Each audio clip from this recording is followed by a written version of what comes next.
जय हिंद मित्रों। History by एशन में आपका स्वागत है। मित्रों, आज हम इतिहास के बड़े ही महत्वपूर्ण वन लाइनर को लेकर उपस्थित हैं, जो कि इसका चौथा भाग है। तो आइए देखते हैं। सांची किसके लिए प्रसिद्ध है, विख्यात है? सबसे बड़े बौद्ध स्तूप के लिए। बुद्ध के गृह त्याग का प्रतीक क्या है? तो ये अश्व जो है बुद्ध के गृह त्याग का प्रतीक है। हेलियोडोरस का बेश नगर अभिलेख किसमें संदर्भित है? तो ये संकर्षण तथा वासुदेव से संदर्भित है। आगे देखते हैं। महाविभाषा शास्त्र की रचयिता कौन है? तो ये वसुमित्र जो है महाविभाषा शास्त्र के रचयिता है। योगाचार या विज्ञानवाद के प्रतिपादक कौन थे? तो मैत्रेयनाथ जो थे। गौतम बुद्ध द्वारा भिक्षुणी संघ की स्थापना कहाँ की गई थी? तो ये कपिलवस्तु में की गई थी भिक्षुणी संघ की स्थापना। नेक्स्ट देखते हैं। सर्वप्रथम शून्यतावाद, शून्यता का सिद्धांत का प्रतिपादन करने वाले बौद्ध दार्शनिक कौन थे? तो नागार्जुन थे। वासुदेव कृष्ण की पूजा सर्वप्रथम किसने प्रारंभ की? तो ये सावंतों ने प्रारंभ की थी। किस ग्रंथ में सर्वप्रथम देवकी के पुत्र कृष्ण का वर्णन किया गया है? तो ये छांदोग्य उपनिषद में किया गया है। बौद्ध धर्म में भविष्य का बोधिसत्व किसे माना जाता है? तो मैत्रेय को माना जाता है। नेक्स्ट देखते हैं। बौद्ध धर्म को भारत में अंतिम राजकीय संरक्षण किस वंश के शासकों ने दिया? तो ये बंगाल के पाल शासक थे, उन्होंने दिया। महाधार्मिक घटना महामस्तकाभिषेक किसे संबंधित है? तो ये बाहुबली से संबंधित है, कि दक्षिण भारत में कर्नाटक में होता है। तृतीय बौद्ध संगीत की अध्यक्षता किसके द्वारा की गई? ये मोगल पुत्र तिस द्वारा की गई थी। मोस्ट ये भी है। आगे देखते हैं। ऋग्वेद में शिव के लिए किसका उल्लेख है? तो रुद्र नामक देवता का उल्लेख है।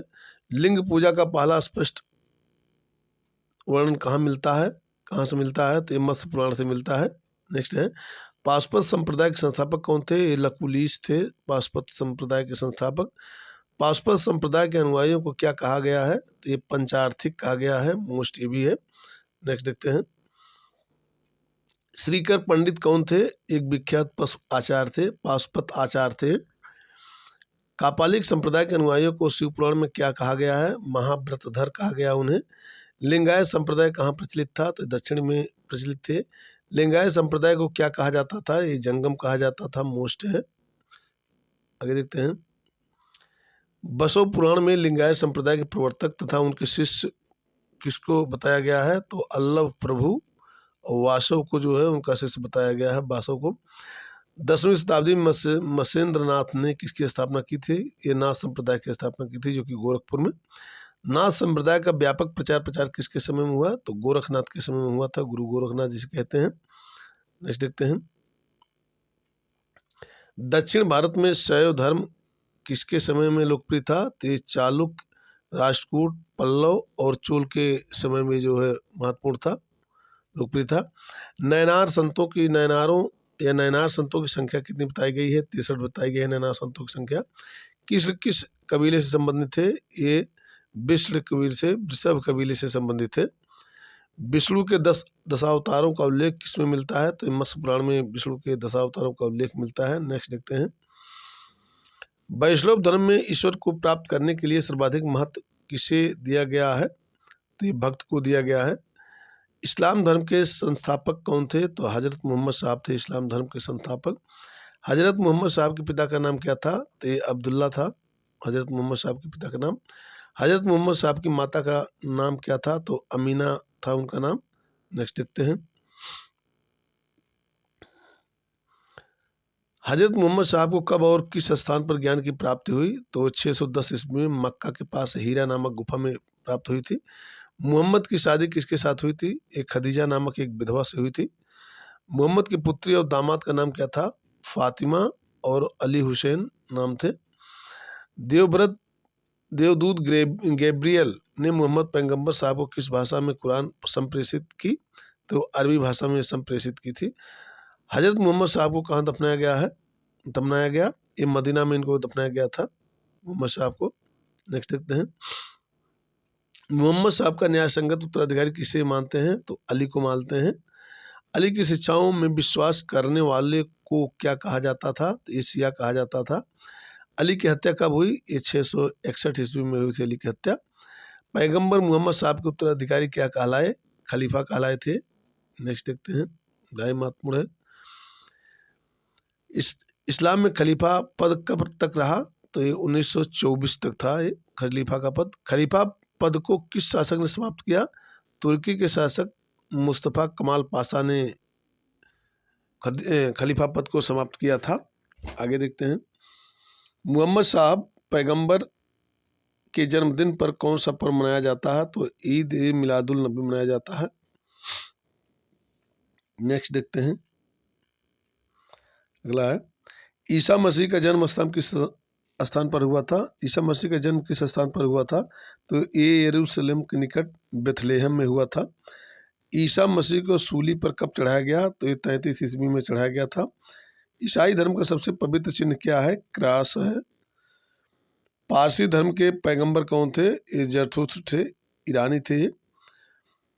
पारसी धर्म का पवित्र ग्रंथ कौन सा है? तो ये जैन अवेस्ता है पारसी धर्म का पवित्र ग्रंथ।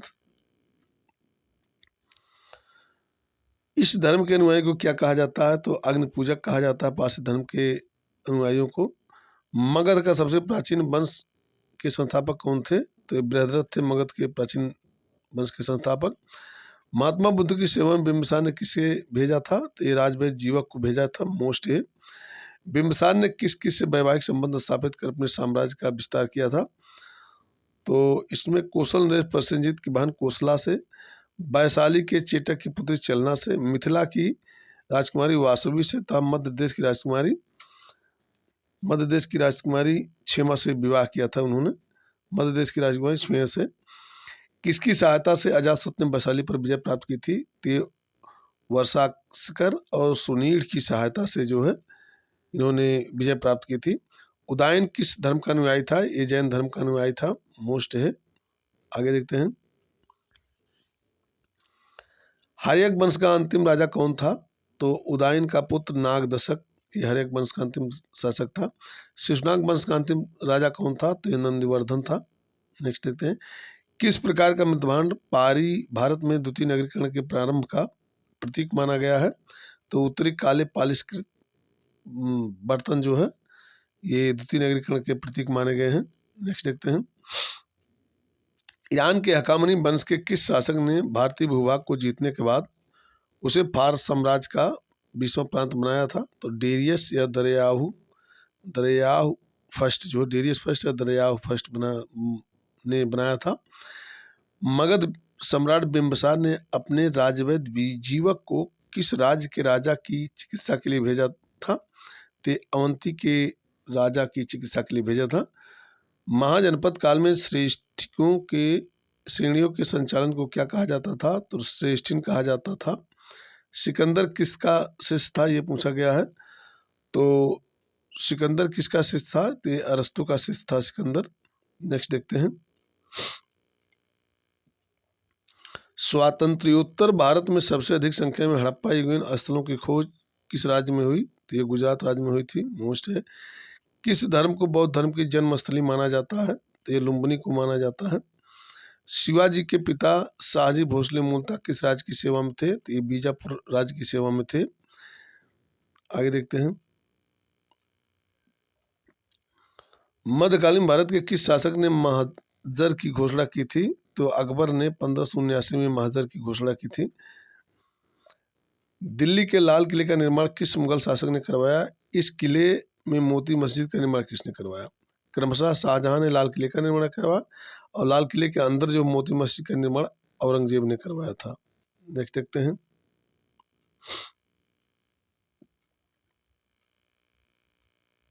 आगे देखते हैं, दीवाने कोही जिसकी स्थापना मोहम्मद बिन तुगलक ने की थी किस विषय से संबंधित था? तो ये कृषि से संबंधित था, मोस्ट है।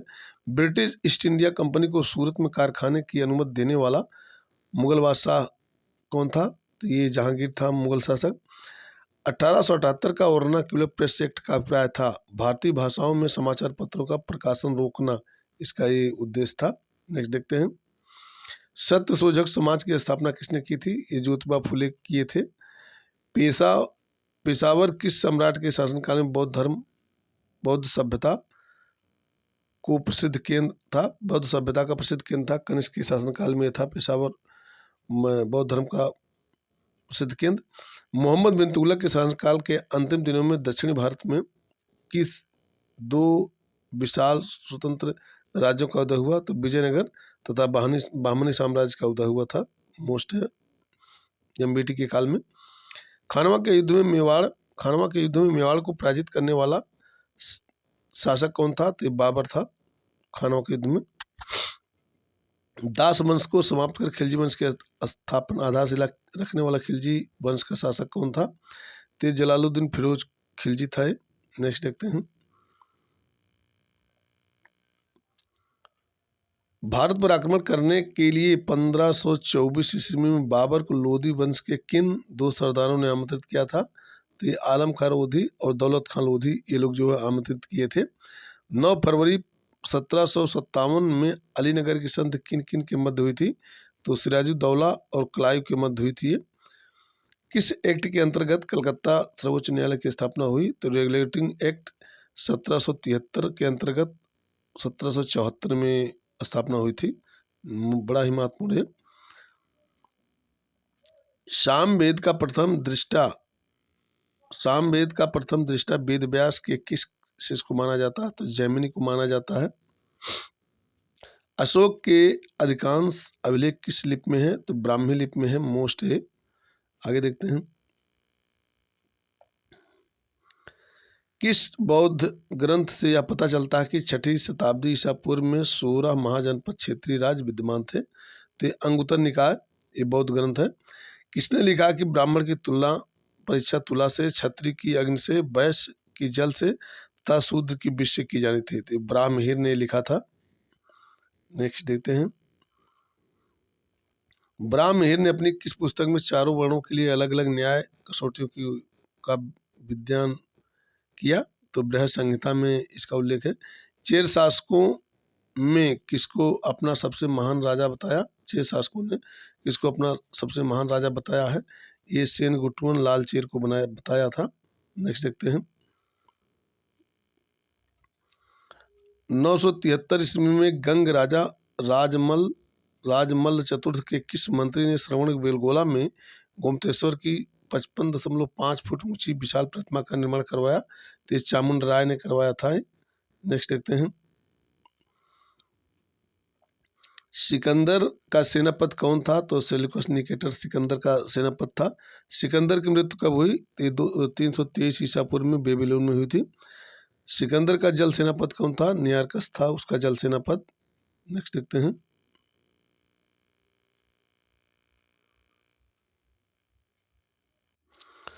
किसकी तुलना मैकियावली के प्रिंस से की जाती है? तो कौटिल्य के अर्थशास्त्र की तुलना जो मैकियावली के प्रिंस से की जाती है। नेक्स्ट देखते हैं। मौर्य साम्राज्य में प्रचलित मुद्रा कौन सी थी? ये पण जो है मौर्य साम्राज्य में प्रचलित मुद्रा थी। सेल्यूकस निकेटर ने युद्ध की संधि शर्तों के अनुसार कौन से 4 प्रांत चंद्रगुप्त को दिए? काबुल, कंधार, हेरात और मकरान, ये जो 4 प्रांत जो दिए थे। चंद्रगुप्त मौर्य और सेल्यूकस निकेटर के बीच युद्ध का वर्णन किसने किया है? तो एपियानस ने इसका वर्णन किया है। मोस्ट है। आगे देखते हैं। किसके अनुसार चंद्रगुप्त ने सेल्यूकस निकेटर को 500 हाथी उपहार में दिए थे? तो ये प्लूटार्क के अनुसार जो है 500 हाथी उपहार में दिए थे। किसने पाटलिपुत्र को पोलिब्रेथा कहा है? तो मेगास्थनीज ने कहा है। मौर्य काल में एग्रोनोमोई किसे कहा जाता था? ये सड़क निर्माण अधिकारी था एक। नेक्स्ट देखते हैं। किस महीने में मौर्य का राजकोषीय वर्ष आरंभ होता था? तो आषाढ़ जुलाई महीने से स्टार्ट होता था। भारतीय लिखने की कला नहीं जानते, यह किसकी उक्ति है? मेगास्थनीज की उक्ति है। आगे देखते हैं। स्टेबो के अनुसार सीरिया नरेश एंटियोकस ने बिंदुसार के दरबार में किसे भेजा? तो डाइमेकस नामक एक राजदूत को भेजा था। बिंदुसार के शासनकाल में कहाँ पर 2 विद्रोहों का वर्णन है? तो ये तक्षशिला में 2 विद्रोहों का वर्णन है। नेक्स्ट देखते हैं।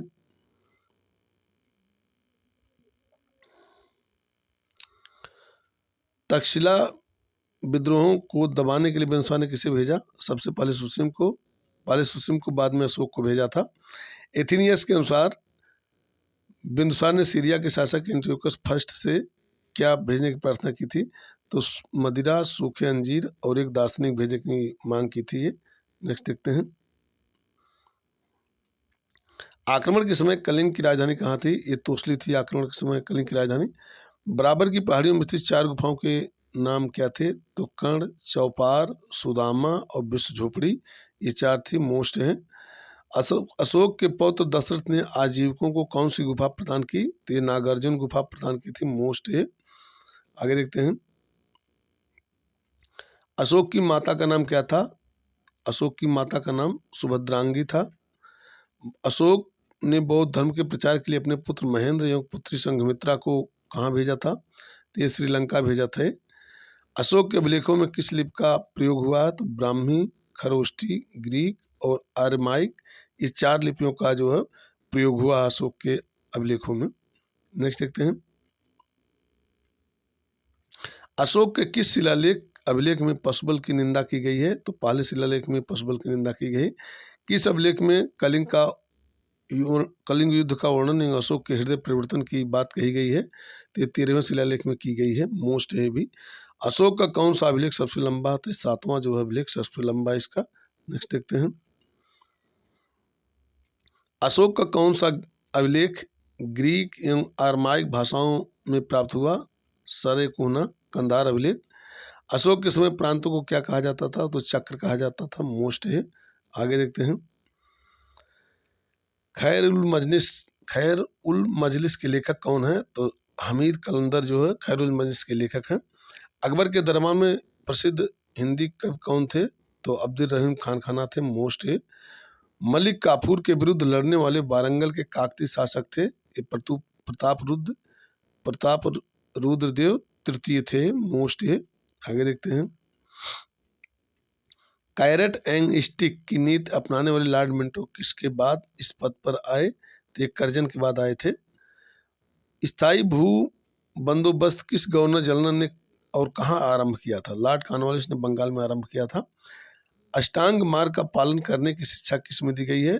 किसने अष्टांग मार्ग का पालन करने की शिक्षा किसने दी थी? तो ये गौतम बुद्ध ने दी थी, मोस्ट है अष्टांग मार्ग की शिक्षा। आगे देखते हैं। सर्वप्रथम किस शासक ने आगरा को अपनी राजधानी बनाया? तो सिकंदर लोधी ने बनाया था। वैशाली किस प्राचीन राज्य की राजधानी थी? ये लिच्छव गणराज्य की राजधानी थी वैशाली। यज संहिता में सबसे बाद की संहिता कौन सी है? तो वात्स्ययनी संहिता है। आगे देखते हैं। किस पश्चिमी विद्वान ने रोम से भारत में सोने के निर्गमन पर दुख प्रकट किया था? तो प्लिनी ने ये दुख प्रकट किया था। भारत में खरोष्ठी लिपि को किसने स्थापित किया था? तो ईरानियों ने खरोष्ठी लिपि को स्थापित किया था। गोधन को अन्नदा वन्नदा सुगदा कहा गया है, इसमें सूत्र पिटक में कहा गया, मोस्ट है। चिरांद में लाल और काली मृदभांड का काल का संबंध किस धातु से था? तांबा धातु से था, ये मोस्ट है। आगे देखते हैं।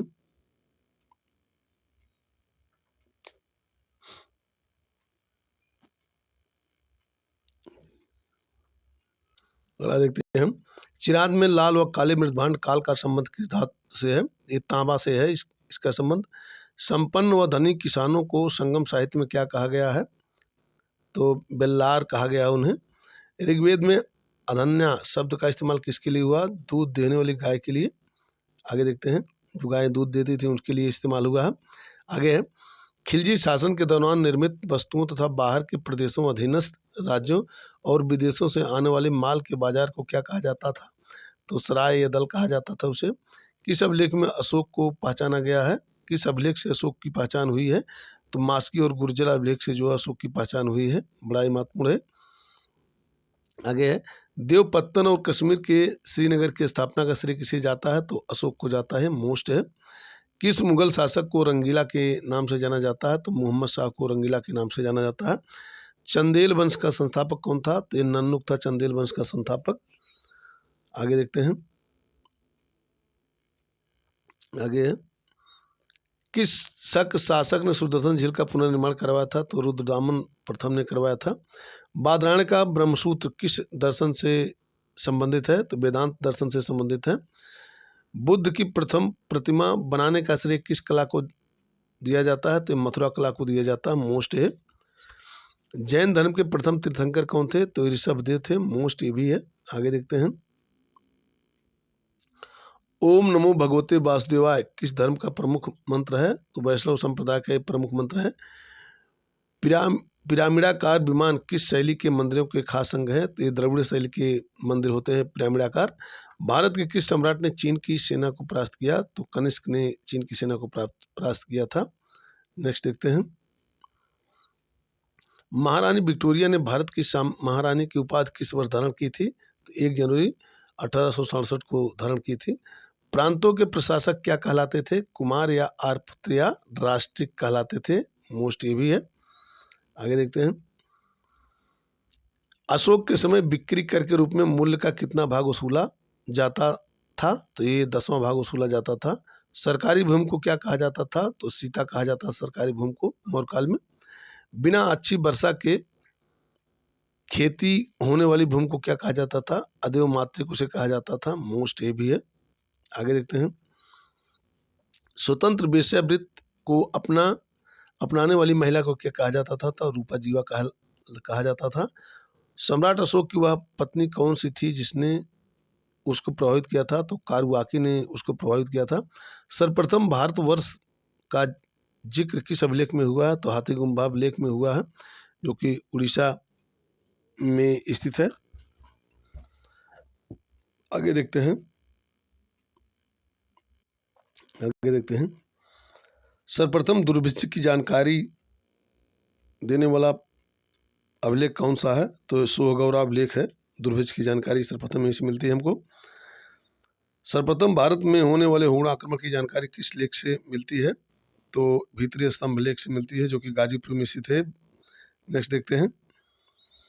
रेशम बुनकर की श्रेणियों की जानकारी किस अभिलेख से प्राप्त होती है? मंदसौर अभिलेख से प्राप्त होती है, जो कि मध्य प्रदेश में पड़ता है।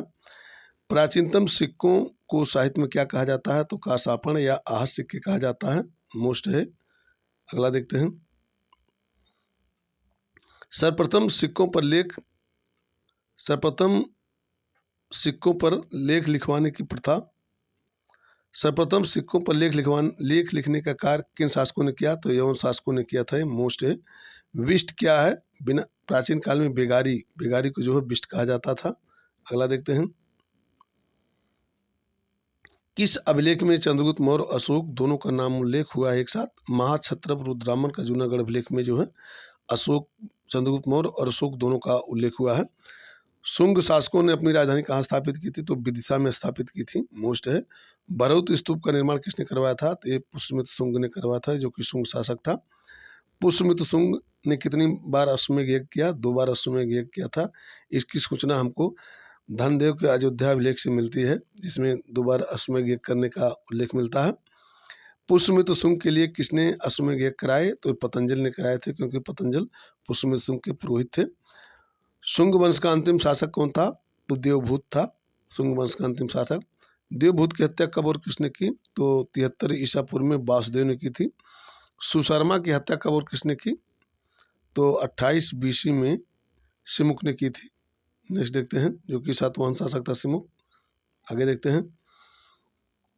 महावीर स्वामी ने अपने संघों को 11 गणों में बांटकर चतुर्विध संघ की स्थापना कहाँ की थी? तो ये पावापुरी में की थी। हड़प्पा संस्कृति से संबंधित स्थल रंगपुर किस राज्य में स्थित है? तो ये गुजरात में स्थित है। नेक्स्ट देखते हैं।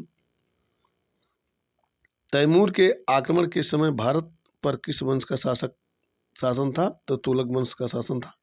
फुतुह या फिरोज शाही किस सुल्तान की आत्मकथा का नाम है? तो फिरोज तुगलक की आत्मकथा का नाम है। कौन सा सूफी संप्रदाय बिहार में अधिक लोकप्रिय था? तो फिरदौसी जो है बिहार में अधिक लोकप्रिय था। नेक्स्ट देखते हैं। महाबलीपुरम के मंदिरों का निर्माण किस राजवंश के शासकों ने कराया था? तो ये पल्लव वंश के शासकों ने कराया था। राष्ट्रकूटों का प्रसिद्ध स्थापत्य कार्य कौन सा है? तो कैलाश नाथ मंदिर का निर्माण है, कैलाश मंदिर, जिसका निर्माण जो है कृष्ण प्रथम ने करवाया था, कैलाश मंदिर का निर्माण। धन्यवाद मित्रों, मेरा वीडियो कैसा लगा आप लोग कमेंट में जरूर लिखिएगा।